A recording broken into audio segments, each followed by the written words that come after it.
আর অর্ক রাজনন্দিনীর বাবা এই কোথায় মা? আপনার চোখটা কেমন একটা লাগছে, কিছু একটা যেন হচ্ছে ওর।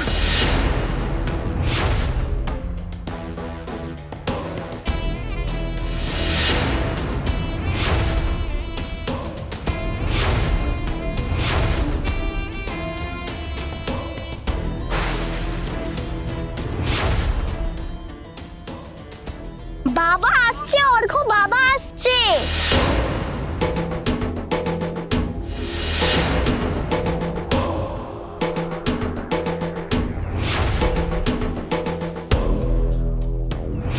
তুমি কে?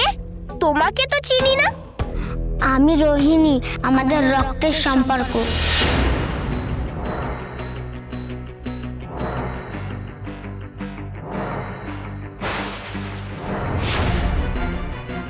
অপনা কি, অপনা কি করছো?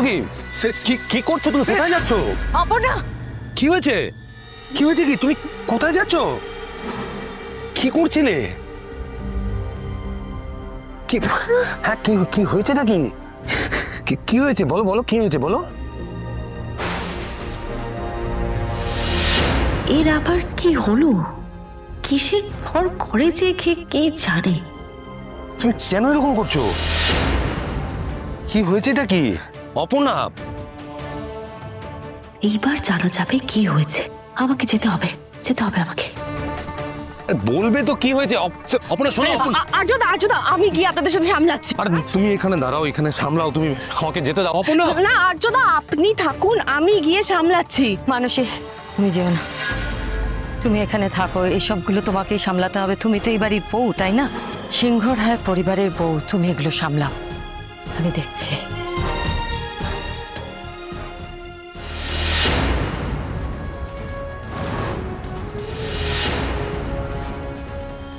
কে?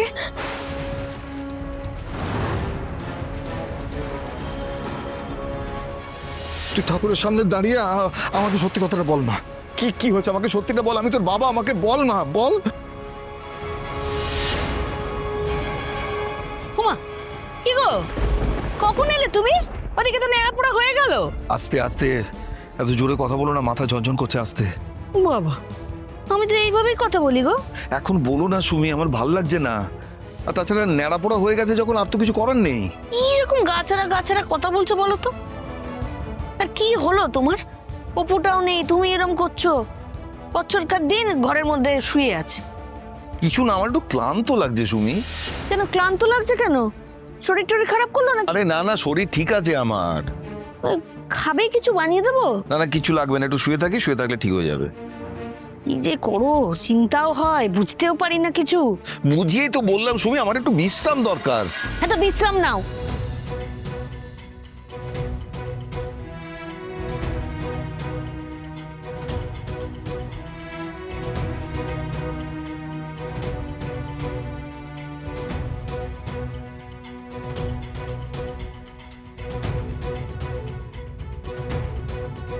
ঠাকুর, ঠাকুর আমার মেয়েটাকে রক্ষা করো ঠাকুর। তারা সুন্দরীমা বলেছে অপুর সামনে বিপদ। ও চোখ মুখ দেখো আমার ঠিক ভালো লাগছে না ঠাকুর। ওকে রক্ষা করো। মাঝে মাঝে ওর মধ্যে কেমন একটা অচেনা মানুষকে দেখতে পাই। ও কেন রাজনন্দিনীর কথা বলে সব সময় ঠাকুর? ওকে রক্ষা করো, আমি আর কিচ্ছু চাই না ঠাকুর, কিচ্ছু না। ওর মনের সব অন্ধকার দূর করে দাও ঠাকুর, ওকে ভালো রেখো। ও যেন ওর কর্তব্যটুকু করতে পারে, ওর যা কাজ সেটা যেন করতে পারে ঠাকুর। তুমি শুধু সাথে থেকো ঠাকুর, বাকি আমি সব সামলে নেবো, কাউকে কিচ্ছু বুঝতে দেবো না ঠাকুর। ওকে রক্ষা করো ঠাকুর, রক্ষা করো। এসো। কে কে তুমি? আমি তো স্বপ্ন দেখছি না। না তো, তোমার তো আমার কাছেই আসার কথা ছিল, তাই এসেছো। আমার আশার ছিল। হ্যাঁ তো, আমি তো তোমার জন্য এত বছর ধরে অপেক্ষায় ছিলাম। আমার জন্য অপেক্ষা করে আছো? তোমাকে অনেক কিছু বলার আছে। বলো, বলো আমাকে, তুমি বলো। আমি আমি আমি সব শুনবো, আমাকে বলো, কিন্তু কিন্তু আমার সামনে এসো, স্পষ্ট করে আমার সামনে এসো। স্পষ্ট হয়ে আসবো কি করে? আমি আছি, কিন্তু আসলে তো নেই। তাহলে আমি তোমায় দেখছি কি করে? কারণ আমি তো তোমার মধ্যেই আছি।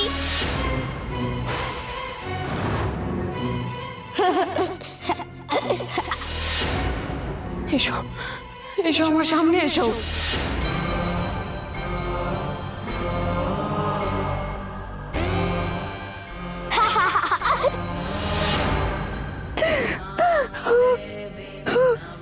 বাবা,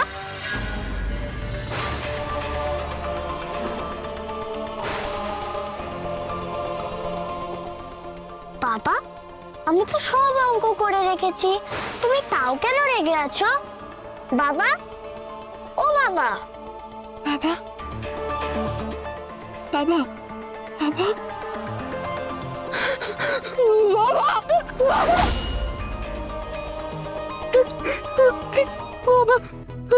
অপর্ণা, এই তো বাবু, এই তো আমি। মা, অপর্ণা, ঘরে ঘরে তো কেউ নেই, তোমার মনের ভুল। আমি দেখেছি, আমি ওদের দেখি, আমি দেখি না। আচ্ছা আচ্ছা, ঠিক আছে ঠিক আছে, তুমি শান্ত শান্ত হও, শান্ত হও, শান্ত হও তুমি। আমি সত্যি বলছি মা। আমি তো ভাই অবিশ্বাস করছি না অপর্ণা, শান্ত হও তুমি। আমি কেন এরকম দেখি মা? কেন দেখি আমি? আমি তখন হোলিকা দহনের সময় ওদের ওদের দেখেছি মা। আমি কেন আমার সাথে এরকম? সব জানতে পারবি, দোলযাত্রার তিথিতেই স্পষ্ট হবে রাজনন্দিনী কে। এটা তো তার বাড়ি, ছোট থেকে সে এই বাড়িতেই বড় হয়েছে।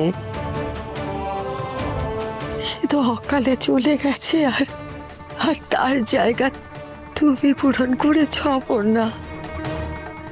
তাই হয়তো তার মনের অপূর্ণ ইচ্ছেগুলো তোমাকে তাড়া করে বেড়ায়। তুমি চিন্তা করো না মা, তুমি ভয় পেও না। সে কোনোদিন কারোর কোনো ক্ষতি করেনি, আর এখন তো সেই সব কিছুর উঠতে। তুমি ভয় পেও না। আর ওর কোরাস নন্দিনীর বাবা এই কথা মা?